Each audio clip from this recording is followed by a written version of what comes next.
Hi යාළුවනේ. ඔන්න මම අද මගේ පැංචිට නිතරම හදලා දෙන පෝෂදායී බිත්තර ඔම්ලට් එකක් වීඩියෝ එකක් තමයි අද ඔයාලට ගෙනාවේ. මගේ පැංචිත් එකතු කරගෙන තමයි වෙනදා වගේම මම මේ ඔම්ලට් එක අද එයාට හදන්නේ. ඉතින් මම අද එකතු කරගත්තා කැරට්, ලීක්ස්,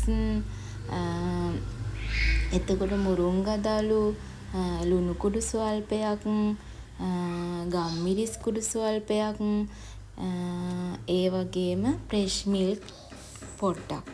ඉතින් මේ ටික හොඳටම මික්ස් කරලා පෑන් එකට බටර් ටිකක් හරි පොල් තෙල් ස්වල්පයක් හරි දාලා මේක රත් කරගන්න තමයි තියෙන්නේ. ඔයාලට පුංචි බබාලා කන්න කැමති ඕනම එළවලුවක් මේකට එකතු කරන්න පුළුවන්. ඒ වගේම අල ගෙඩියක් හොඳට තම්බලා හොඳට පොඩි කරලා මේකට එකතු කරන්නත් පුළුවන්.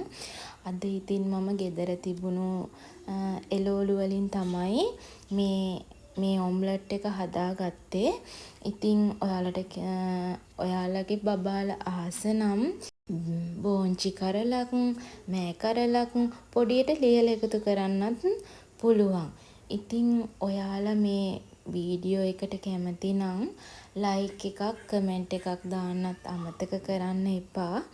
ඒ වගේම මේ වගේ පුංචි පැංචිත් එක්ක එකතු වෙලා කරන ලස්සන වීඩියෝ ඔයාලට මම ඉස්සරහටත් අරගෙන එන්නම්. හැමෝටම සුබ දවසක් වේවා. bye guys.